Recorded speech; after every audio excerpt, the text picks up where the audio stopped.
D'être dans l'ombre d'une célébrité, est-ce que c'est toujours un avantage pour elles? Comment vivent-elles le fait d'être la femme d'eux? Eh bien, avant de recevoir nos invités, accueillons tout de suite deux hommes célèbres qui vont venir nous parler de leur rapport avec leurs épouses. Je vous demande d'accueillir le commentateur sportif Nelson Montfort et l'imitateur Gérald Dahan.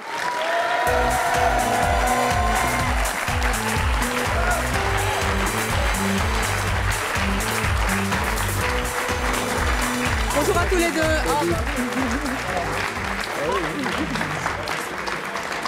Bonjour à tous les deux. Des habitués de C'est mon choix qui sont venus aujourd'hui nous parler de leur rapport avec leurs épouses. Dans quelques instants, nous allons justement les accueillir toutes les deux, parmi d'autres. Mais avant, vous allez vous mettre une seconde à leur place. Je ne sais pas si vous le faites de temps en temps. D'après vous, quelle qualité il faut avoir pour être Madame Montfort? Je pense qu'en fait, il faut essentiellement les mêmes qualités que pour toute épouse. Je pense qu'il faut aimer son mari, son conjoint, sa conjointe, pour ses qualités, pour ses défauts. Je pense que c'est ce que Dominique vous dira, je le souhaite en tout cas. Je ne vois pas de différence particulière, sauf effectivement à certains moments bien précis, dont nous aurons peut-être l'occasion de parler, mais sinon, je pense que dans l'ensemble... Je trouve un peu stressé, un peu tendu par rapport à d'habitude, non? C'est vrai que... c'est vrai que nous n'avons pas répété, c'est le cas de le dire, donc je ne sais pas exactement ce qu'elle va dire, d'autant qu'elle a un caractère, elle est très douce et très gentille, enfin j'espère que vous le Mais elle a du caractère. Mais elle a, voilà, il en faut peut-être, justement. Elle n'est pas langue de bois, donc je pense qu'on passera un bon moment, mais enfin nous verrons. On va tout savoir sur vous alors, Nelson. Gérald Dahan, comment vous imaginez, vous, la vie auprès d'une célébrité? Ben, c'est pas forcément évident, surtout quand on est à côté de Nelson Montfort. Je suis near to Nelson Montfort.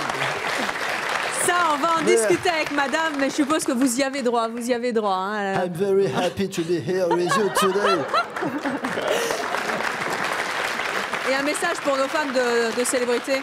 Écoutez, j'ai particulièrement un message pour Madame Holz. Et oui, j'ai un message pour Madame Holz. Et oui, j'ai un message pour Madame Holz. Car comme vous le savez, vous n'êtes pas sans savoir qu'en ce moment, je me prépare pour le Paris-Dakar. Et oui, je me prépare pour le Paris-Dakar. Et oui, je me prépare pour le Paris-Dakar. Alors, vous allez vous préparer dans quelques instants à voir votre femme sur un plateau de télévision, ce qui n'arrive jamais, c'est la première fois.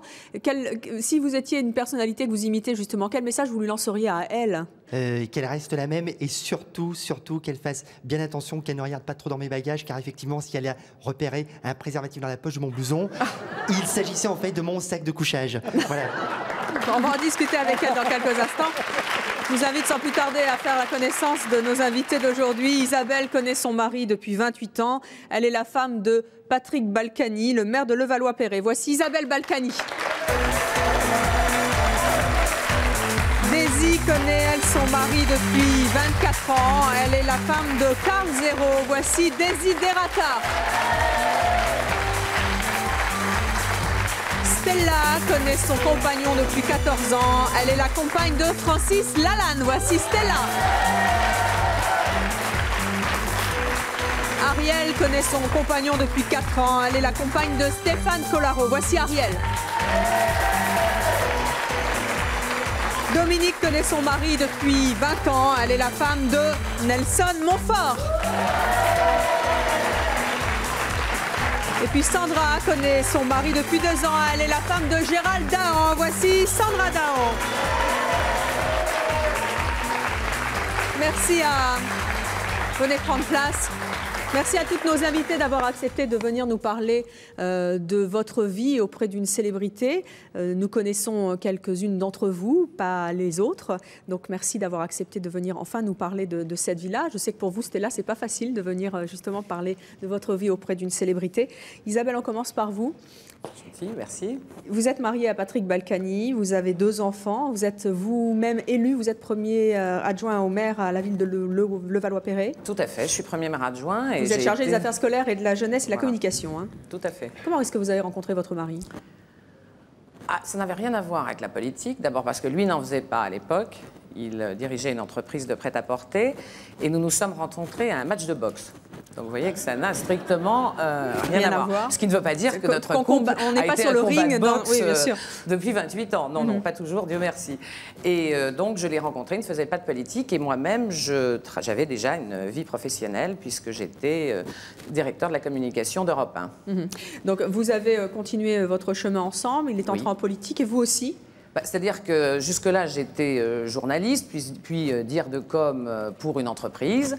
Et je suis devenue sa dire de com tout de suite. Dès qu'il est rentré directrice de communication pour les néophytes. Voilà, absolument. Directrice de communication dès qu'il est rentré en politique. Vous êtes ensuite devenue vous-même une femme politique?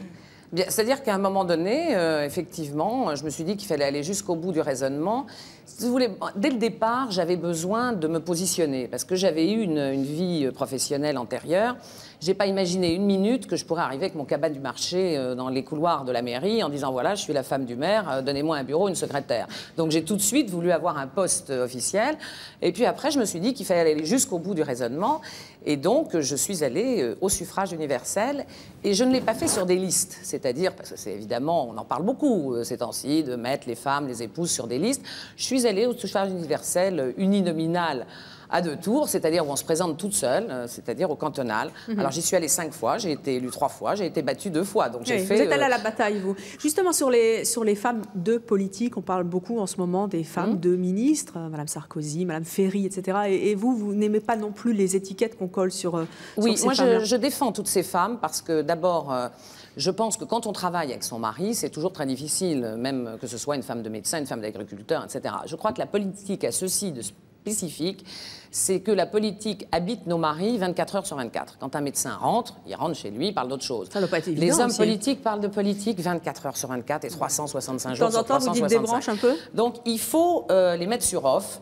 C'est facile de mettre Patrick Balkany sur off. J'y arrive. Parce que c'est une forte personnalité, hein, votre mari. Ah oui, à tout point de vue. Comment vous faites hein?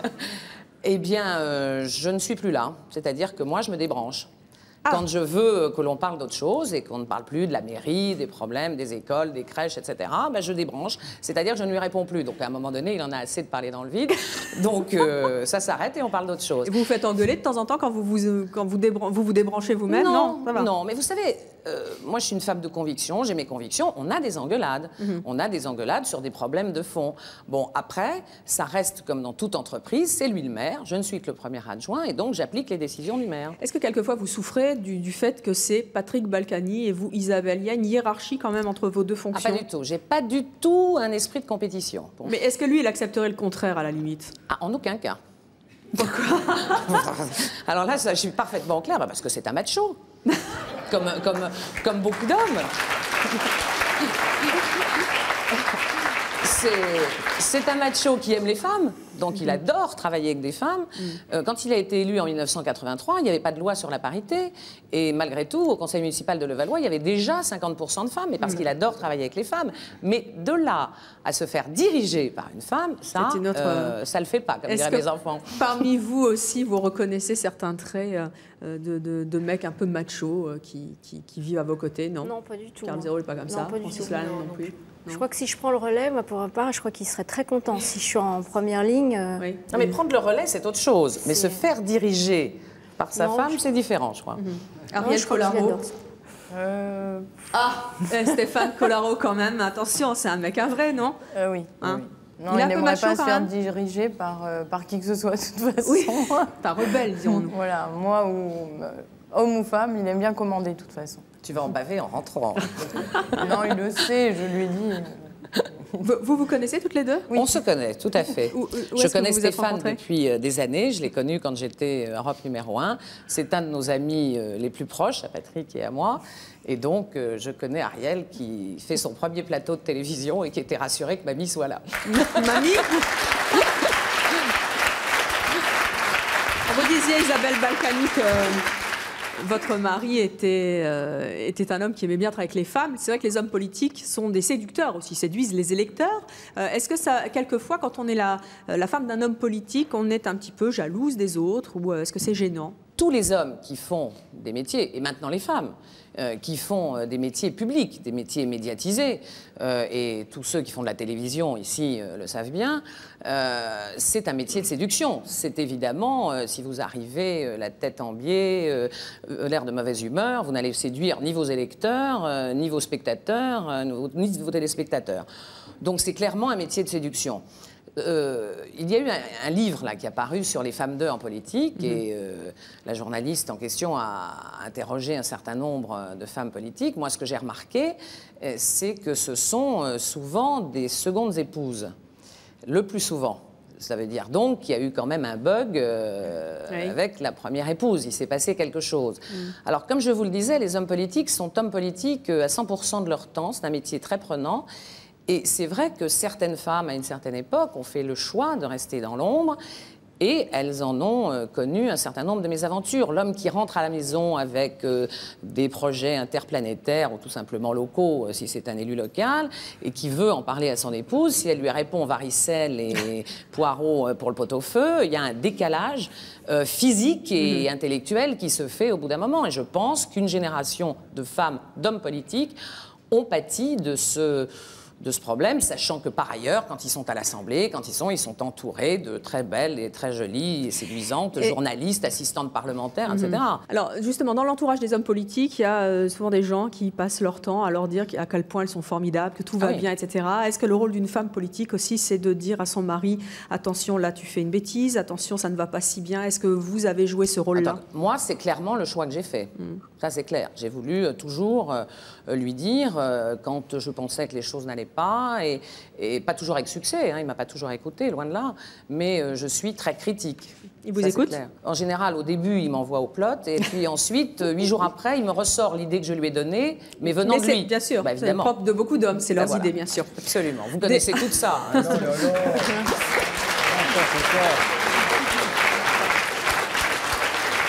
Sandra Dahan, est-ce que vous conseillez votre mari, vous? Disons qu'il teste, en fait. Il teste sur moi. Ses imitations sur vous? Voilà, les imitations, tout ce qui... si je réagis, si je ris, c'est que ça devrait marcher. Est-ce que comme le mari d'Isabelle Balkany, Gérald Dahan, c'est quelqu'un qui débranche pas facilement? Tout à fait. C'est-à-dire que toute la soirée, vous avez droit aux imitations? On a des maris auto-riveurs. Toute la journée, oui, il ne se débranche pas. Non, du tout. Mais c'est pas forcément des imitations, mais c'est l'humour toute la journée. Vous êtes, je suppose, aussi sa première fan, même si vous êtes aussi sa première critique. Quelle est la voix que vous préférez qu'il imite? J'ai pas vraiment de personnage préféré, parce que j'aime tout. Des fois, il vous fait des blagues? La plus belle blague qu'il ait pu faire, c'est sa demande en mariage. Avec quelle voix célèbre il vous l'a demandé? C'est Jean-Pierre Foucault qui m'a annoncé que j'étais invitée à mon mariage. Qu'est-ce que ça a donné, Gérald? Il est extraordinaire. Qui veut gagner un mari?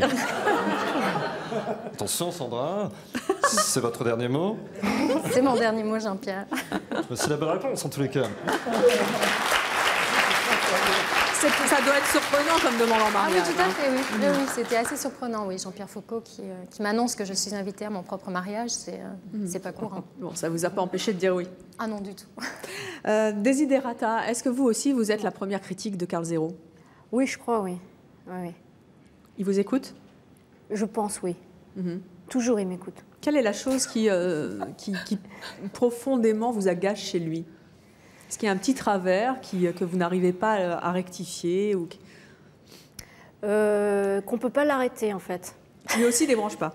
Il ne débranche pas. Et c'est facile, justement, de travailler dans le même univers que son mari, ce qui n'est pas le cas de toutes les femmes qui sont ici. On a commencé ensemble, en fait. Donc, ça s'est fait comme ça. C'était très naturel. On a grandi ensemble. On a travaillé ensemble. Il n'y a pas eu de séparation de métier. Comment est-ce que vous vous êtes rencontrés? On s'est rencontrés sur les bancs de l'école. Vous étiez tout jeune. Ça fait 23 ans, c'est ça? Oui. Donc moi j'étais en première et lui était en terminale. Et est-ce qu'il était déjà le personnage un peu fantasque qu'on connaît? Complètement, oui. Oui. Il avait des lunettes, des costumes comme ça, très particuliers. Il avait les cheveux là. Et oui, messieurs, dames, il avait les cheveux là. Il avait déjà les lunettes noir. Et oui, déjà, tout était là, quoi. Qu'est-ce qui vous a séduit chez lui? Bah justement c'est qu'il était tellement différent des autres, tellement original. Voilà, c'est ça qui m'a séduit en premier. C'est son caractère, c'est le fait qu'il bougeait tout le temps et moi aussi, donc voilà, c'est bien. Vous étiez inconnus tous les deux. Oui. Puis la célébrité est venue. On était comme ça, on était tout petits. La célébrité est venue. Est-ce que ça a changé quelque chose dans vos rapports? Non. Rien Entre du tout. nous, rien. Entre nous, rien. Et par rapport aux autres? Ce qui a autres changé, c'est, je sais pas, le regard que peut avoir évidemment les gens. Oui, c'est le regard des gens qui a changé. Comment ça se passe justement quand vous vous baladez dans la rue? Les gens ont quel type de réaction? Bah, on me reconnaît beaucoup plus que mon mari, donc ça agace, ça l'agace. Il en peut plus, il en peut plus. Même dans les fêtes, bon, on met mon nom en premier et tout, je passe en premier, on le bouscule, c'est l'enfer pour lui. Il est jaloux? Il est très jaloux. Et est-ce que des fois vous êtes jalouse, vous, de sa grande notoriété? Non. Jamais? Non. Parfois, je suis agacée par certains comportements de gens connus. Est-ce que quelqueus il faut que vous jouiez des coudes, justement, pour vous imposer? Est-ce que ça arrive? Bah oui, bien sûr, ça arrive. C'est agaçant? Oui, c'est agaçant. Mais je le fais très bien. On n'en doute pas une seconde. Vous faites ça comment? Bah, je me laisse pas faire, voilà, je m'impose, je suis moi. Mettons une situation comme ça, vous êtes dans un dîner, justement, quelqu'un de célèbre vous ignore superbement et ne parle qu'à votre mari, qu'est-ce que vous faites?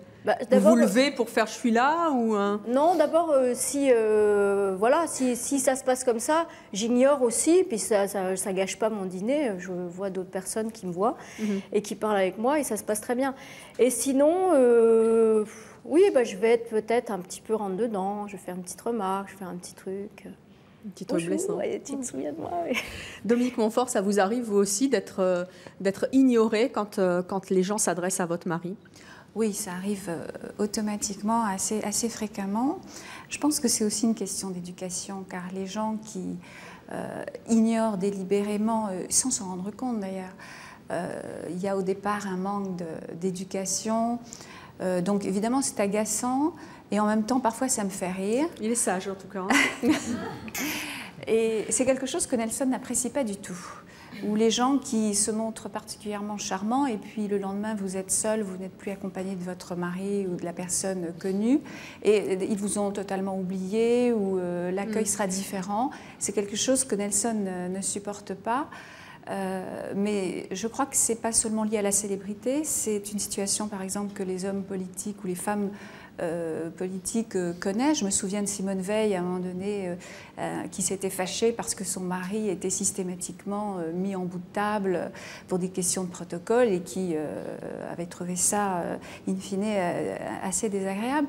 Donc c'est pas spécifique à la célébrité ce type de comportement, mais c'est vrai que la personne qui vous dit bonjour en vous tendant le bras mais qui a le visage tourné vers votre mari parce qu'elle est captée par la personnalité connue. Et souvent, elles reviennent avec un grand sourire dès qu'elles savent que vous êtes Madame Montfort. Oui, ça doit être aussi, détestable, ça. Hein. Oui, ça arrive, ça. Ça me fait rire parce que je sais, après, je dis, mais tu sais, il s'est comporté ou elle s'est comportée comme ça. Et je sais que Nelson n'appréciera pas ça, donc ça me fait rire. Stella, vous êtes la compagne de Francis Lalanne, qui est quelqu'un d'extrêmement populaire en France. Quand vous vous baladez avec lui, est-ce que c'est dur à vivre la notoriété? Non, c'est difficile au début, oui. Au début, c'est très étouffant parce qu'on a toujours l'impression d'être un petit peu dans un aquarium et quoi qu'on fasse, il y a toujours un regard, des regards. Mais petit à petit, je pense qu'on s'y fait, on les oublie, ils sont plus... Alors, ils peuvent être oppressants si on est dans une situation de vie particulière, je ne sais pas, on a un souci ou quelque chose qui nous stresse. Là, les regards et les personnes qui Quelquefois, vous avez été tenté justement d'envoyer bouler des gens parce que les regards vous gênaient? Non, non, jamais. Jamais? Non, non, jamais. Jamais parce qu'ils sont rarement agressifs, que c'est normal, ça fait partie de son métier, ça fait partie de sa vie. Non, non, non, jamais. Vous êtes photographe aujourd'hui. Comment est-ce que vous vous êtes rencontré avec Francis Lalanne? Oh là là, on s'est rencontrés par ma sœur, en fait. C'était un ami de ma sœur et elle tenait absolument à me le faire rencontrer parce qu'elle l'aimait beaucoup. Vous ne le connaissiez pas, Francis Lalanne, quand vous l'avez rencontré? Du tout. Vous le connaissiez parce que vous saviez qui c'était? Pas vraiment? Ben non. Surtout que c'était une époque où il était très comment on peut dire médiatisé. Médiatisé il y a 15 ans. Très Francis Lalanne, voilà, ça n'a jamais changé finalement. Non, c'était encore pire, je crois. Et mais je suis, enfin, c'est pas, j'écoute très peu de musique. C'est pas mon monde, tout ce qui est médiatique, télévision. Donc, quand votre sœur vous a dit, je vais te pas. présenter un type qui est formidable, s'appelle Francis Lalanne, il est super connu, vous lui avez fait bof, c'est ça un peu? Non, je lui dis si ça te fait plaisir, pourquoi pas. Enfin, j'ai une grande confiance en elle, donc si elle avait envie de cette rencontre, il y avait sûrement une raison. Et quelle bonne raison. Elle a eu raison. Ça n'a pas, en tout cas, été le gros tilt quand vous l'avez vu. Quelle impression vous avez eue? Non, pas du tout. Il m'a insupporté. Ah bon? Mais il avait déjà tout, comme toujours. Et, mais c'était un cas un petit peu particulier. Il finissait un concert, comme toujours très tard. Et il était 3 h du matin et on était attendus dans un restaurant, petit restaurant à Berck-Plage, dans le Nord. Et ils attendent vraiment l'arrivée de Francis Lalanne. Donc ils mettent les petits plats dans les grands, ils installent vraiment. C'est un événement, c'est pas les grands restaurants. Bon. On arrive dans ce restaurant, on était une vingtaine et il y avait une table de préparés. Et en rentrant, il dit non, moi je mange pas là, je mange là. Panique. Mais ça va pas du tout, lui, mais pour qui il se prend, c'est quoi? Enfin, c'est pas possible, on peut pas faire une chose pareille. Et le dîner commence, j'ai passé mon repas, il était en bout de table, moi j'étais de l'autre côté, vraiment très loin. Je me dis, mais elle va pas bien, c'est pas possible, enfin bon, bref. Et à un moment du repas, le plafond qui était au-dessus de la table s'est écroulé. Il y aurait eu des morts ce soir-là, à cette table. Alors, je me suis dit, bon, ou vraiment il a beaucoup de chance et son côté petite star nous a sauvés, ou alors il a un flair incroyable. Et il a un flair absolument incroyable. Ça s'est reproduit tout le temps. Si la mort programmée sur son grand ordinateur. C'est moins bien. Enfin, c'est bon. C'est votre mari, enfin pas votre mari, c'est votre compagnon. Oui. Et on va expliquer pourquoi vous ne voulez pas vous marier. Mais est-ce que les imitations, quelquefois, les imitateurs de votre compagnon vous agacent? Non. Non, non. C'est toujours amusant. Ça m'amuse. Quels sont les aspects positifs à être la compagne de Francis Lalanne? Être la compagne de quelqu'un de connu, je crois que ça ouvre énormément de portes. Toujours. C'est-à-dire qu'il y a un accueil qui est toujours particulièrement positif. Est-ce qu'à certains moments, quand même, vous ne vous dites pas que cet accueil que vous dites extrêmement chaleureux, et il est certainement vrai, c'est un peu factice finalement? Si, bien sûr. Si vous n'étiez pas la compagne de Francis Lalanne, ça ne serait pas comme ça. Ça, c'est clair, oui. C'est sûr. Comme disait tout à l'heure Dominique Montfort. C'est sûr, mais c'est comme partout, il y a des choses très avantageuses et des choses beaucoup plus encombrantes. Qu'est-ce qui est encombrant? Qu'est-ce qui est encombrant? Les bottes. Gérald. On va parler des bottes, justement. Ouais, allez, parlons-en. C'est vrai que Francis Lalanne a toujours eu une image, des vêtements très particuliers. On le connaît avec ses bottes, ses cheveux très longs.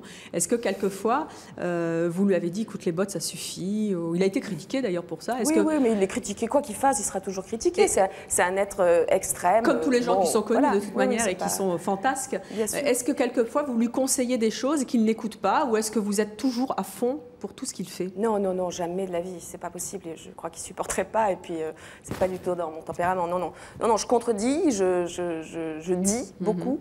Il écoute énormément. Il prend pas toujours, parce qu'après, il faut que ça corresponde à ce qu'il a envie au moment voulu. Mais non, il écoute énormément.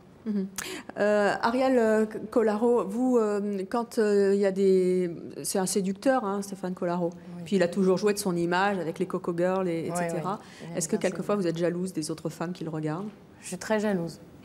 Très? De nature. Et c'est pire depuis que vous êtes avec lui? Ça fait pas longtemps que vous êtes avec lui, ça fait 4 ans. Au niveau amoureux, j'ai toujours été très jaloux. Donc c'est vrai que ça m'a posé des gros problèmes. Puis après, faut lâcher. Puis on se rend compte que finalement, c'est un jeu, c'est sa personnalité, et puis voilà. Qu'est-ce qui vous agace chez lui? Son côté têtu, quelquefois. Il l'est vraiment? Il est très têtu, et pour être sûr qu'il a raison, il peut répéter à peu près 200 fois la même chose. Donc quand il se met à faire ça, ça m'agace, mais vraiment sérieusement. Et au bout du compte, il lâche pas le morceau. Non, et moi non plus. C'est notre problème, en fait. Voilà. On lâche, on a du mal à lâcher, mais sinon... Stella, je disais tout à l'heure que vous n'étiez pas mariée. Non. Pourquoi? Parce que j'ai envie de garder mon nom, tout simplement. Votre nom à vous. Et que je crois qu'un nom, c'est une identité. Et que j'ai pas envie de perdre la mienne. Alors déjà, femme 2, en plus, perdre mon nom, non, là, ça commence à faire trop pour moi. Stella Lalanne, ça vous dirait pas? Ah, pas du tout. Non. Pas du tout, mais pas pour Lalanne, parce Oui. que j'en suis très fière. Et nos filles s'appellent Lalanne, et ça ne me pose aucun problème. Mais moi, je ne m'appelle pas Lalanne. Ariel, vous êtes également la compagne de Stéphane Collaro, vous n'êtes pas mariée avec lui? Non, nous ne sommes pas mariés. Ça fait 4 ans que vous ans. le connaissez. Oui. Vous avez, 36 ans, c'est ça? Exactement. Vous avez été baigné par toutes ces émissions de Stéphane Collaro. Oui, oui. Est-ce que vous vous imaginiez, en regardant petite Oh, pas les du émissions de tout. Stéphane Collaro, qu'un jour vous seriez sa compagne? Non, pas du tout. Vous avez une anecdote amusante à l'âge de 16 ans avec votre, Oui. papa? Une fois, j'étais avec mon père, on était à Vincennes, parce que mon père aime bien les chevaux de course, donc on avait été voir des courses en nocturne, donc on était tous les deux au restaurant, et j'ai vu Stéphane avec plein de filles, donc style un peu coco girl comme ça. Et je disais à mon père, regarde-moi ça, mais il est pathétique ce pauvre garçon, mais il ne peut pas être chez lui tranquille, il faut qu'il se trimballe avec une armada de bonnes femmes comme ça, un peu bimbo et tout. Et puis si un jour on m'avait dit que je vivrais avec, alors là...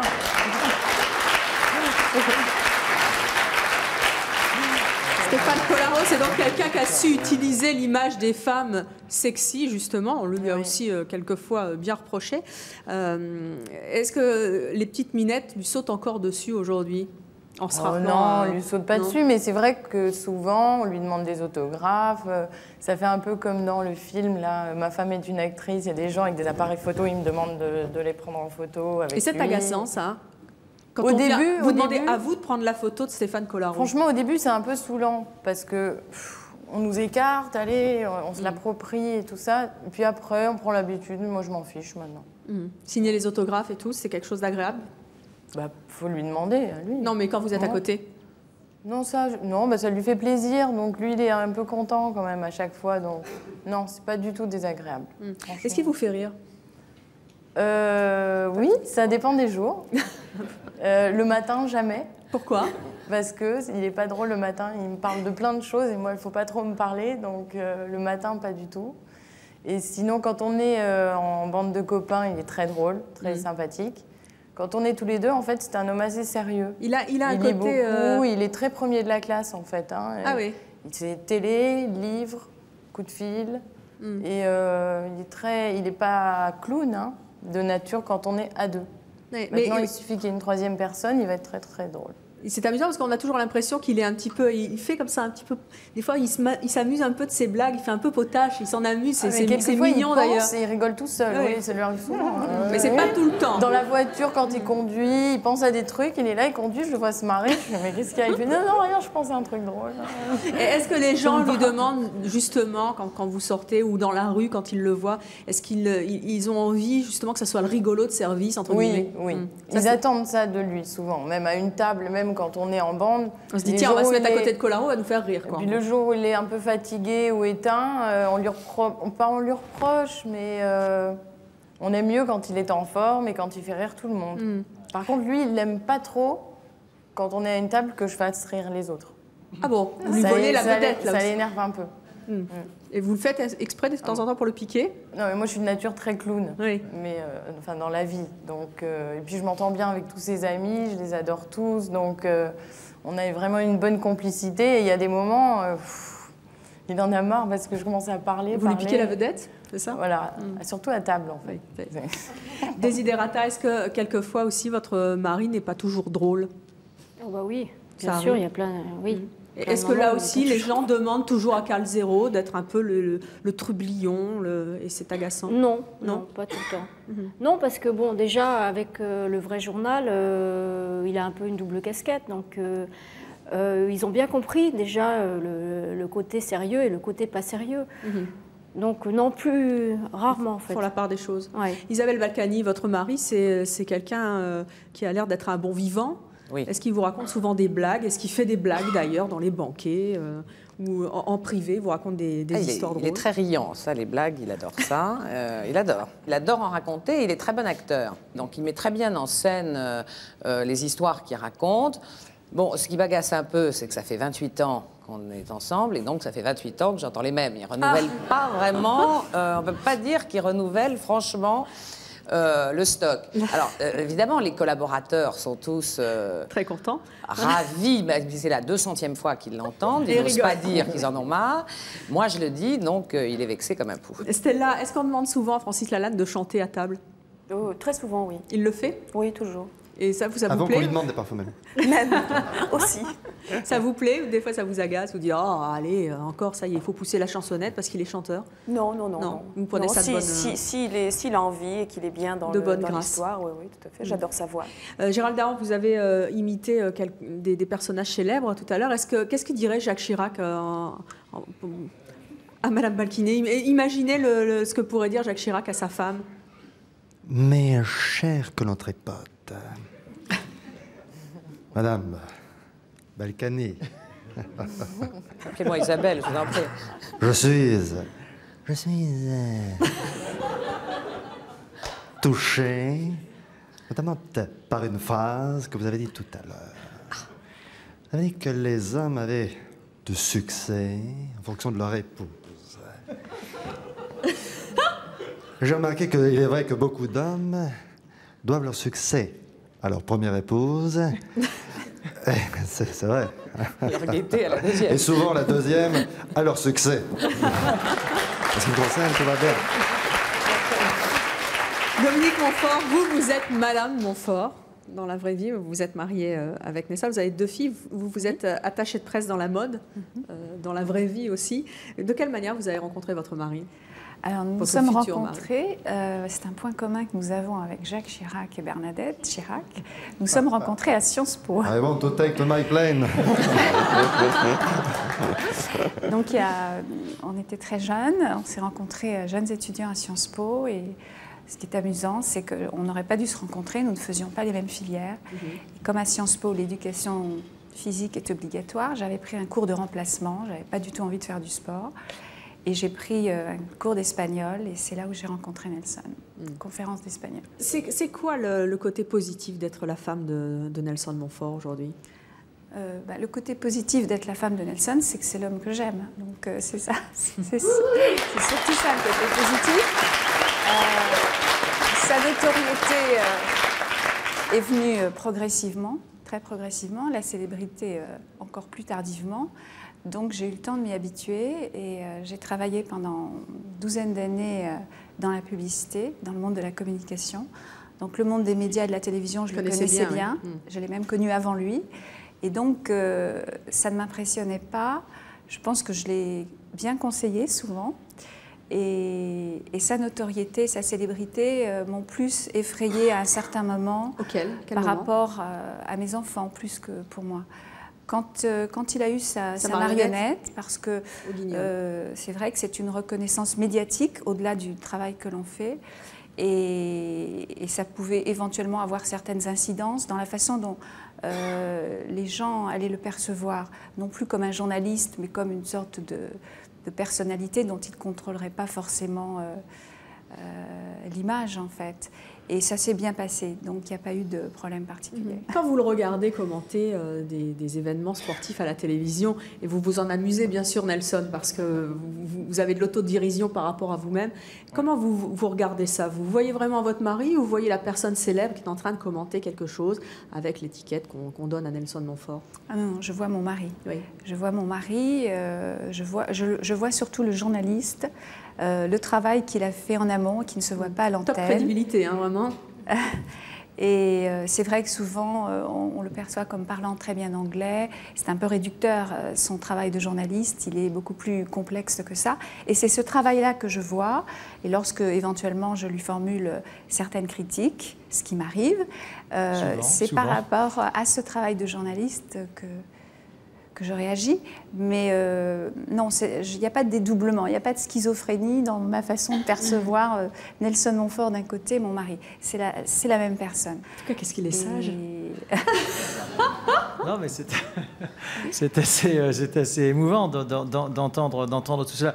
Ce que je veux dire, en tout cas, c'est que c'est vrai que je pense, et là, je pense que toutes les femmes qui sont ici cet après-midi seront d'accord que, de toute façon, derrière la réussite, ou ce qu'on peut appeler la réussite d'un mari, il y a toujours une femme qui est derrière. Ça, je le pense vraiment. Je suis tout à fait d'accord également avec ce qu'a dit Isabelle tout à l'heure. Comment ? Parfois plusieurs, même. Oui, selon la réussite. Je suis tout à fait d'accord avec ce que disait Isabelle au départ. Est-ce que votre réussite n'aurait pas été aussi grande si votre femme avait été extrêmement médiatique ? Très certainement. Moi, j'ai démarré non seulement j'ai démarré dans la presse écrite, ensuite à la radio. Je suis arrivé à la télévision en fait assez tard. Ça n'a jamais été une obsession pour moi. Et Dominique a connu toutes ces années-là. Comme du reste, elle pourrait parfaitement, parce que nous sommes en plus dans un métier qui est très aléatoire. Tout le monde le sait. Comme elle pourrait parfaitement connaître éventuellement si ça s'arrêtait avec le même sentiment. Elle n'est pas dupe. Si j'avais un mot à dire, elle n'est pas dupe. Je crois que c'est ce qui apparaît dans ses propos et je suis très fier de l'avoir comme femme.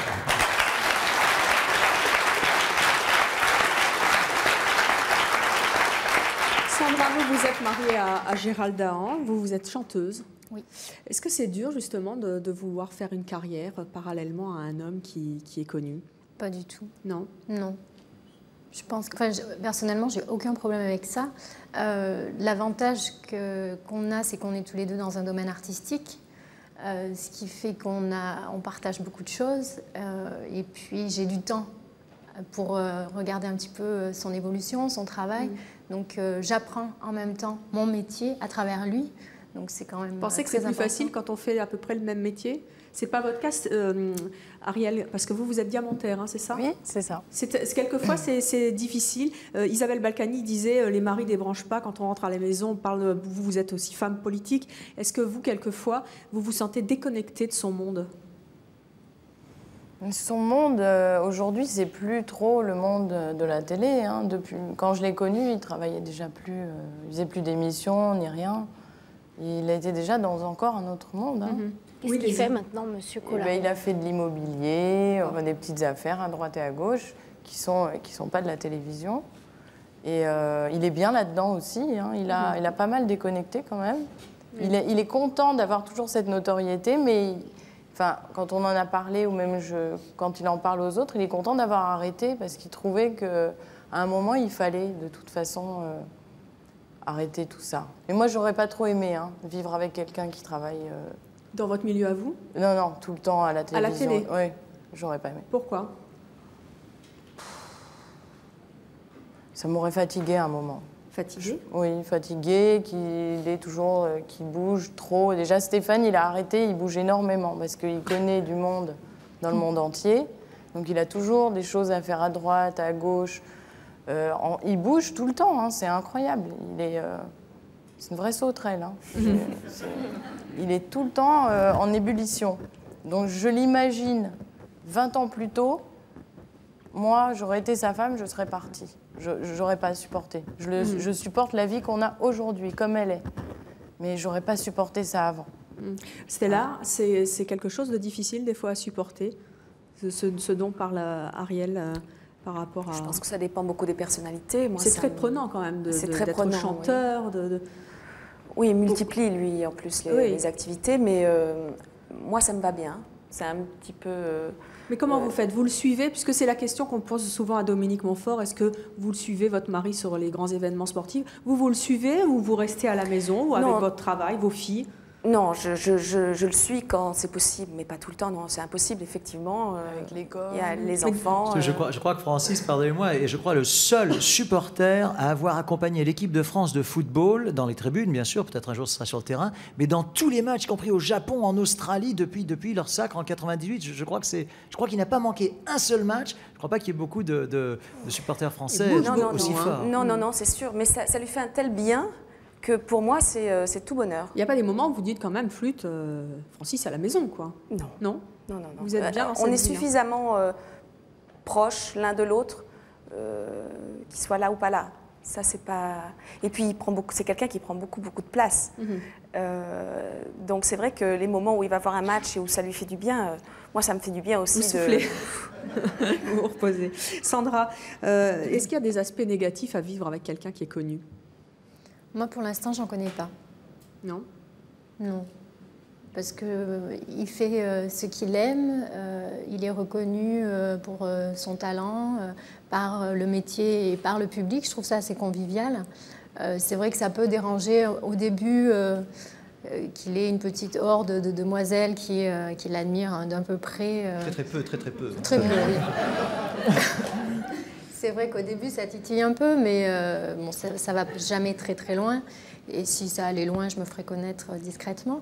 Mais c'est vrai que je connais pas de point négatif. Il fait ce qu'il aime et ça se passe bien, donc je vois pas pourquoi ça poserait problème. Qu'est-ce qu'il dirait Patrick Timsit pour rassurer Madame Dahan?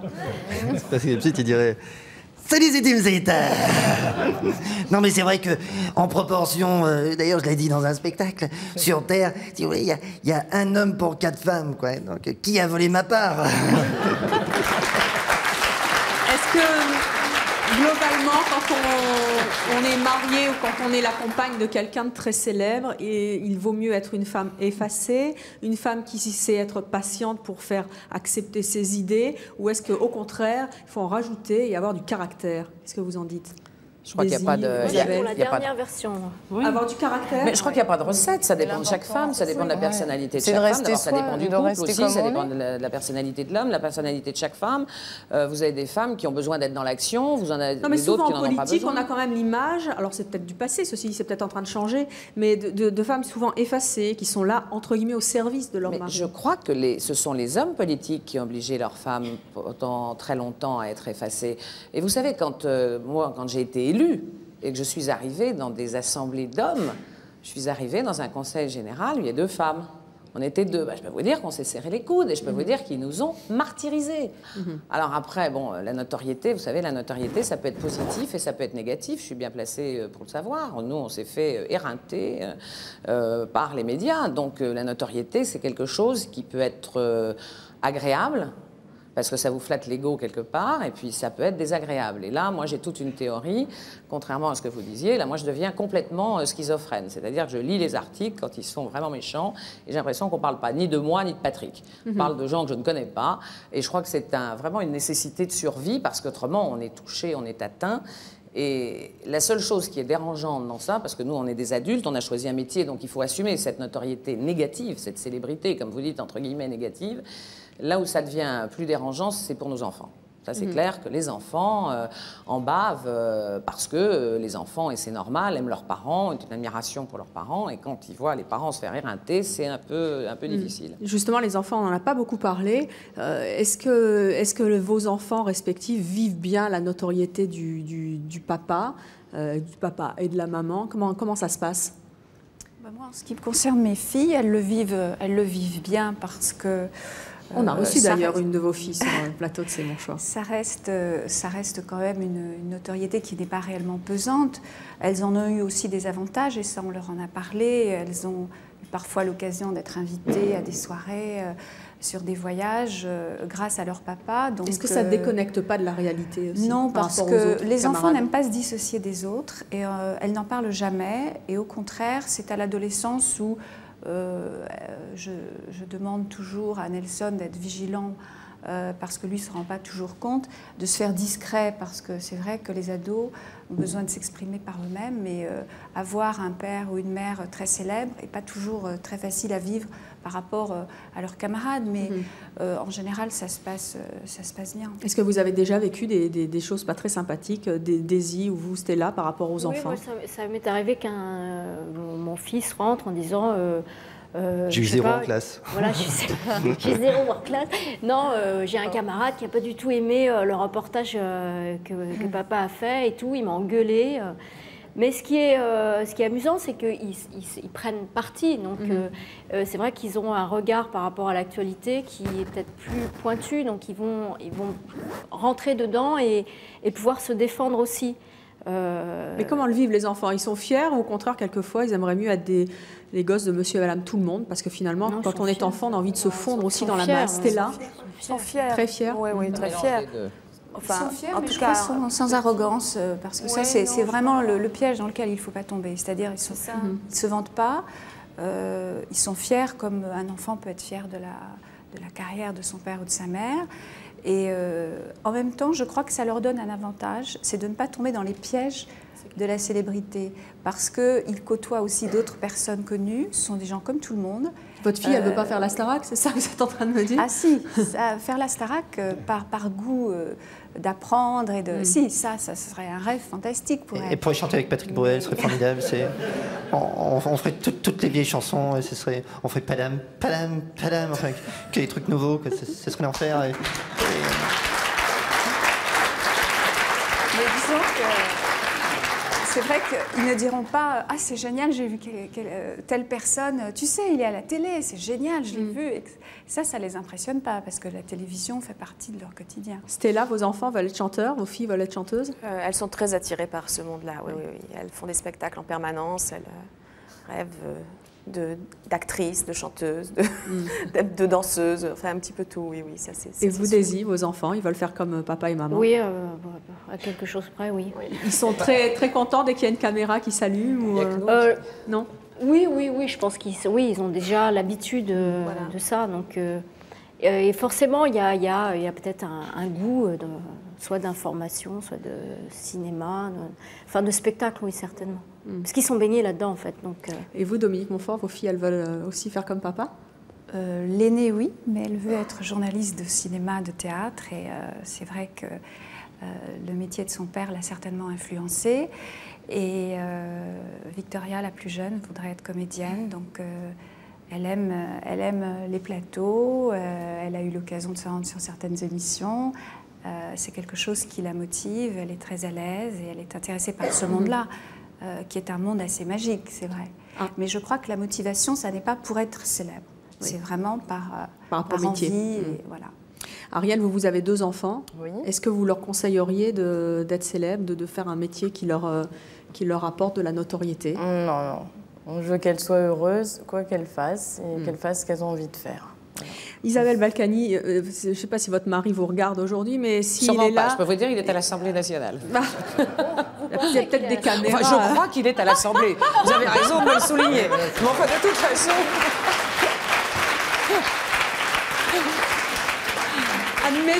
Admettons qu'il soit à l'Assemblée nationale. Qu'est-ce que vous auriez envie de lui dire, là, si vous regardez maintenant? Est-ce que vous auriez un message à lui adresser? Pas de message particulier. Je peux vous dire qu'en 28 ans de vie commune, tous les messages... Ils sont déjà passés. Je les lui transmets de préférence quand on est tous les deux. Non, je crois simplement que la vie à deux est une alchimie très compliquée. Elle est compliquée pour tout le monde, pour toutes celles et tous ceux qui sont là. C'est pas facile. Le fait de travailler ensemble, je ne sais pas si ça complique ou si ça simplifie. Ça complique certainement pour certains et ça simplifie certainement pour d'autres. Mais je crois surtout que le ciment de tout ça, c'est de s'aimer, c'est d'avoir une complicité, beaucoup de tendresse, d'amour. Et c'est le seul moyen de vivre à deux. Attendez, tout à l'heure... Desiderata. Un petit message pour Carl Zéro. Je l'aime. Je t'aime. Stella, un message pour Francis Lalanne. À part celui-ci, je ne vois pas ce que je peux lui dire d'autre. Que vous l'aimez aussi. Ariel, compagne de Stéphane Collaro. Je te hais. Non, je rigole. Non, je rigole. Ça va beaucoup l'amuser. Non, je t'aime moi aussi. Il va adorer ça. Elle n'est pas convaincue. Il va adorer ça parce qu'elle a aimé que ça soit décalé. Alors, Dominique, là, naturellement, il n'y a pas photo. Hein, il est là. Hein, donc oui. Là, il vous écoute. Qu'est-ce que vous avez envie de lui dire? Un petit message? Connu ou inconnu, je t'aime toujours, mon amour. Nelson, qu'est-ce que vous répondez à votre femme. C'est exactement ce qui illustre sa philosophie. Je pensais à la suite de ce débat, puisqu'on va commémorer bientôt l'anniversaire de la mort du président Kennedy. Il était venu à Paris. Il avait dit « Je suis l'homme qui a accompagné Jacqueline Kennedy en France ». Eh bien, cet après-midi, il y avait 6 Jacqueline Kennedy sur votre plateau. Sandra, pareil, hein. Il est là, il n'a pas débranché. On l'a vu tout au long de l'émission. Qu'est-ce que vous avez envie de lui dire? Moi, ce que j'ai envie de lui dire, c'est que malgré tous ces visages et toutes ces voix, celui que j'aime vraiment, c'est Gérald Dahan, le vrai, et qui continue à me faire rire comme il me fait rire et à me rendre heureuse comme il le fait. Oh, Gérald, il a les larmes aux yeux. Ah, c'est cool. C'est la première fois qu'il ne dit rien, là. Rien dire. Et ben voilà, vous lui avez cloué le bec. C'est malin. Il a laissé sans voix. Un mot quand même à votre femme, à Sandra. Écoutez, moi je suis Nicolas Starsky-Hutch. Et j'ai... Evelyne Thomas, vous pensez que vous pouvez impunément, comme ça, dévoiler la vie privée des hommes publics? On n'a rien dit, hein, on n'a pas parlé de la vaisselle, vous rien savez, du tout. Je suis président de la République quand même, et vous savez, mais oui, et enfin président de l'Europe, de l'univers. Mais cela dit, moi j'ai remarqué surtout une chose. C'est vrai, j'ai remarqué une chose. En général, si vous voulez, c'est vrai que les femmes s'inquiètent toujours de leur avenir jusqu'au mariage, alors que les hommes, c'est le contraire. Je vous laisse penser à ça. Il s'inquiète après. Gérald Dahan, merci. Je rappelle que vous êtes au Petit Casino de Paris jusqu'en janvier. Nelson Ouais, je suis au Montfort. Petit Casino dans un spectacle dans lequel Nelson m'a dit qu'il viendrait voir. Parce que c'est vrai qu'il m'en a parlé tout à l'heure. Je confirme. J'y attends Nelson qui, je l'espère, sera là. En tous les cas, I would like to speak to Mr. Nelson Montfort, to Petit Casino of Gérald Dahan le dimanche et le lundi, bien sûr. Merci en tout cas à tous les deux d'être venus. Je voudrais remercier vraiment toutes nos invités d'être venues nous parler de leurs compagnons, mais aussi beaucoup d'elles-mêmes finalement. Merci à toutes d'avoir accepté notre invitation.